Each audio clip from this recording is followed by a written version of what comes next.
आम उम्र बुजुर्गों, नौजवान साथियों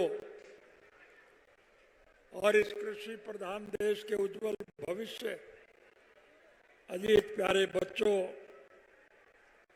काफी लंबे समय के बाद मुझे आप लोगों के बीच में आने का अवसर मिला।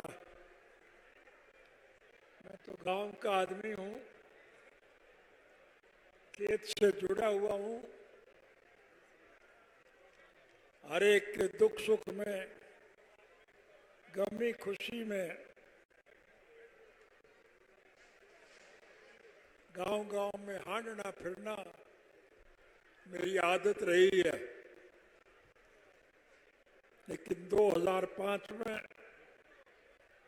जब हमारी सरकार चली गई थी, कांग्रेस पार्टी की सरकार ने एक साजिश और षड्यंत्र करके मुझे 10 साल के लिए जेल भिजवा दिया था।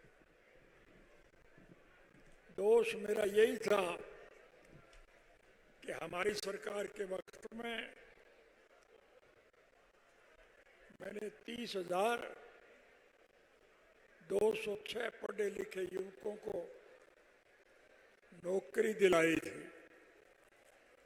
जिन बच्चों को नौकरी मिले उनकी तो तरक्की हो गई, लेकिन नौकरी दिलाने वाले को 10 साल की सजा हो गई। और फिर एक दुष्प्रचार फैलाया कि अब चौटाला तो जेल में मरेगा और इंडियन नेशनल लोकदल पार्टी समाप्त हो जाएगी। आप सभी बधाई के पात्र हैं कि मेरी गैर हाजिरी में आपने संगठन को पहले के मुकाबले में ज्यादा मजबूती प्रदान की थी।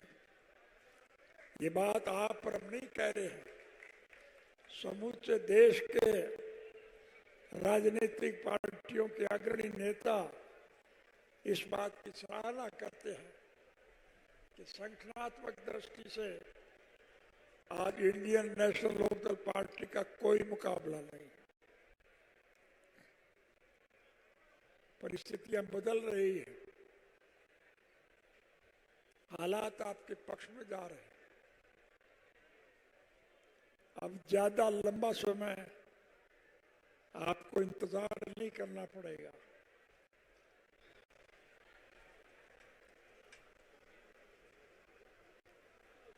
इस देश में जो लोग रास्ता भटक गए थे, गुमराह हो गए थे, बहका लिए गए थे, या जो सत्ता का सुख भोगने के लिए विभिन्न राजनीतिक पार्टियों को छोड़कर सत्ता पक्ष में चले गए थे, आज वो पुनः आपके साथ जुड़ना चाहते हैं। हमारा किसी से कोई द्वेष नहीं है, हमारा किसी से कोई विरोध नहीं है। मैं आप सबसे निवेदन करूंगा कि उन पिछड़े हुए लोगों को मना लें, पुचकार लें और उन्हें साथ मिला लें, ताकि हम चौधरी देवीलाल जी के स्वप्नों को साकार कर सके। चौधरी देवीलाल जी जन्म से लेकर के आखिरी सांस तक इस देश के आम नागरिक की मूलभूत जरूरियात पूरी करने के लिए निरंतर संघर्ष में जूझते रहे। प्रजातांत्रिक प्रणाली में जनता के सहयोग और समर्थन से सरकारें बनती है और चुनी हुई सरकार की जिम्मेवारी होती है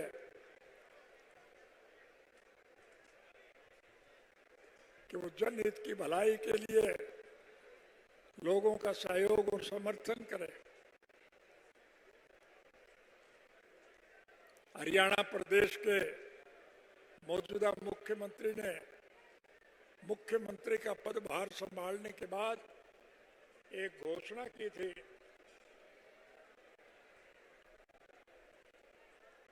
कि हरियाणा में जिस किसी भाई को किसी प्रकार की कोई तकलीफ हो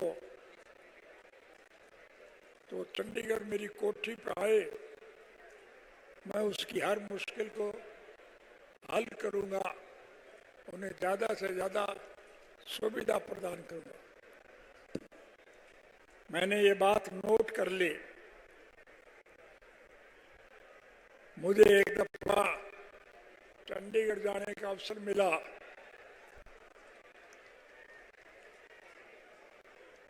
और चंडीगढ़ में मैं अपने किसी मित्र से मिलने के लिए जा रहा था।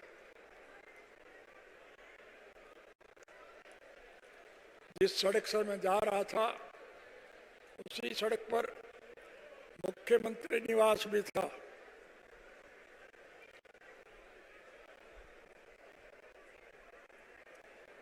मुझे वो याद आ गया और मैंने सरकार बनने के बाद पहली कदम से एक घोषणा की कि अब आपको सरकार के पास नहीं जाना पड़ेगा, बल्कि सरकार आपके पास आएगी। प्रजातांत्रिक प्रणाली में जनता के सहयोग और समर्थन से सरकारें बनती है और फिर चुनी हुई सरकार की जिम्मेवारी होती है कि वो जनहित के कामों में रुचि ले। और कोई निकम्मी सरकार अगर ये सब करने में समर्थ ना हो तो फिर उस सरकार को बदल देना चाहिए। आपके सहयोग और समर्थन से जब हमारी सरकार बनी तो मैंने पहली कदम से एक फैसला लिया कि हम लोगों को सरकार के पास नहीं जाना पड़ेगा, बल्कि सरकार स्वयं आपके पास आएगी। और हमने एक कानून बनाया कि अब लोगों को अगर कोई कठिनाई होगी तो लोग सरकार के पास नहीं, लोगों के पास जाए और लोगों की शिकायतें दूर करेंगे। ये मेरे कहने की आवश्यकता नहीं, आप समूचे देश के लोग बैठे। मुख्यमंत्री का पदभार संभालने के बाद मैं जब भी किसी गांव में जाता था, सरकार आपके द्वार कार्यक्रम के तहत गांव के लोगों की दिक्कत और कठिनाइयों को दूर करता था। आप सारे लोग बैठे हैं कि आपके गांव में मैं आया था कि नहीं आया था, और आपने जो मांग रखे वो सारी आपकी मानी गई कि नहीं मानी गई। मैं आपके फिर वायदा करता हूं, राज बनाना तो आपका काम, लेकिन सरकार बनने के बाद आपको कोई दिक्कत नहीं होगी, आपको सारी सुविधाएं मिलेंगी। हमारी सरकार बनने के बाद जो सड़कें हमारे वक्त में बनी थी वो टूट गई, उनकी मरम्मत ये सरकार नहीं कर पाई। हम उन सड़कों की मरम्मत करेंगे और नई सड़कें और बनाएंगे। बेमौसमी बारिश की वजह से फसलों का जो नुकसान हुआ है उसकी भरपाई ये सरकार नहीं कर पाएगी। मैं आपसे वायदा करता हूं कि हमारी सरकार बनने के बाद आपकी फसल का ज्यादा से ज्यादा मुआवजा हम देंगे। इस लुटेरी सरकार ने लोगों की जेब पर डाका डालने के लिए स्वर्गीय चौधरी देवीलाल जी के द्वारा जो सम्मानित वृद्धावस्था पेंशन मुकर की थी, उस पेंशन को भी काटने का काम किया। हमारी सरकार बनने के बाद हम उन बूढ़ों की कटी हुई पेंशन का पैसा मैं ब्याज के उनके घर भिजवाएंगे। बूढ़े बुजुर्गों को 7,500 रुपये माहवार वृद्धावस्था पेंशन देंगे। और केवल पुरुषों को नहीं, महिलाओं को भी उतना ही पेंशन देंगे। यानी हर घर में बूढ़े और बुढ़िया को 7,500 रुपया की बजाय 15,000 रुपया महीना आएगा। आपको कोई दिक्कत नहीं आएगी।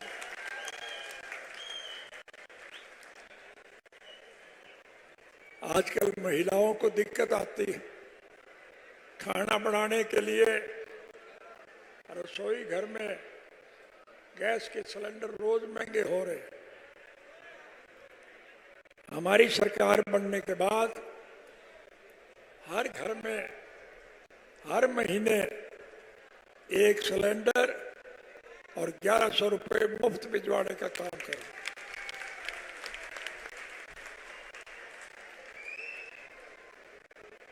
हम हर बच्चे को निःशुल्क शिक्षा देंगे।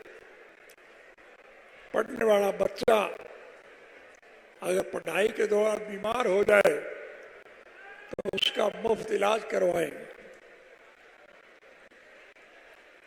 उस बच्चे के माँ बाप ने अगर किसी मजबूरी में वोट चाहे कहीं भी दिया हो, हम इसमें वोट की राजनीति का दखल नहीं मानेंगे।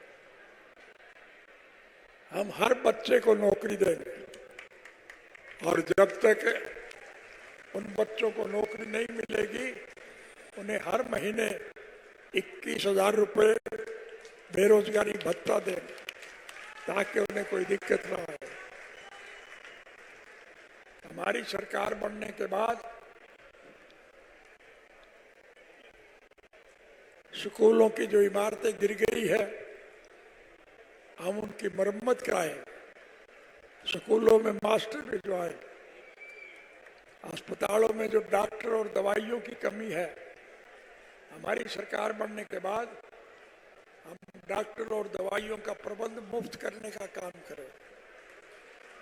हमारी सरकार बनने के बाद हम अनेक प्रकार की सहूलियात आपको देंगे।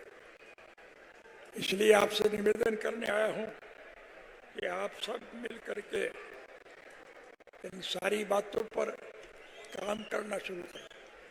आपको कुछ करने की जरूरत नहीं। जब भी मौका मिले आप ऐनक के निशान के आगे का बटन दबा दिया करें, फिर सरकार आपकी बनेगी और आपको 2024 का इंतजार नहीं करना पड़ेगा। आपकी जब सरकार बनेगी तो हम आपको सारी सुविधाएं प्रदान करें, आपको कोई दिक्कत नहीं आएगी। इसलिए मैं कोई लंबा चौड़ा भाषण नहीं देना चाहूँगा। आप हर परिस्थिति से भली भांति अवगत हैं। सीधी जाटी भाषा में एक ही बात कहना चाहूँगा, राज बना लो फिर थारे सारे खोटवे काट लो।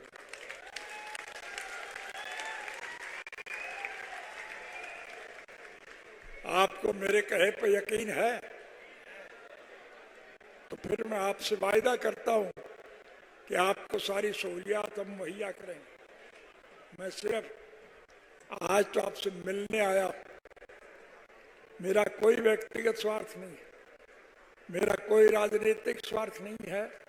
हम तो स्वर्गीय चौधरी देवीलाल जी के स्वप्न साकार करने के पक्षधर हैं। इसलिए आपसे विनम्र निवेदन कर रहा हूं कि आप रैली तो क्या मेरी सब कुछ आवाज पर न्यौछावर कर दें और करने को तैयार रहते हैं। पिछले 19-20 सालों से जो कठिन काम रहा है उसमें भी आपने भरपूर सहयोग व समर्थन दिया है, जिसका मैं बहुत शुक्रगुजार।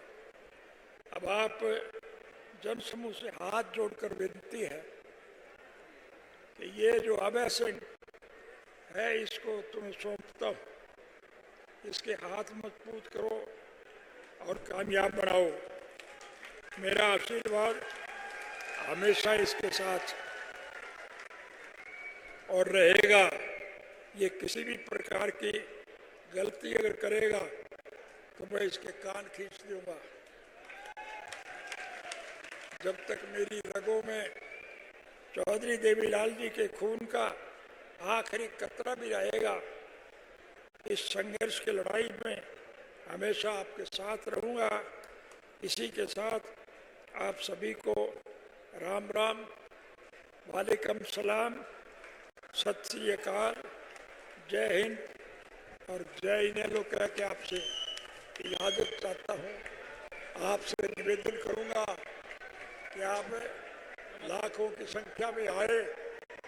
रास्ते खराब हैं, सड़कें टूटी हुई है, पानी से भरी पड़ी है, इसलिए आप आराम से जाएं, कोई दुर्घटना ना घट जाए। बस यही बात कहने आपके बीच में आया हूँ। आपने मेरा जो साथ दिया, मैं इसके लिए आपका आभार व्यक्त करता हूँ और आपको वायदा देता हूँ कि आपके हर दुख सुख में आपके साथ रहूँगा, आपको हर प्रकार की सहूलियत प्रदान करूँगा। पत्रकार और छायाकार साथियों से भी खास तौर से निवेदन करूँगा कि इन सारे हालात को अपने कलम से छाप करके लोगों के पास भिजवाएं, ताकि लोग इन परिस्थितियों का मुकाबला कर सके। आप सबका बहुत बहुत धन्यवाद।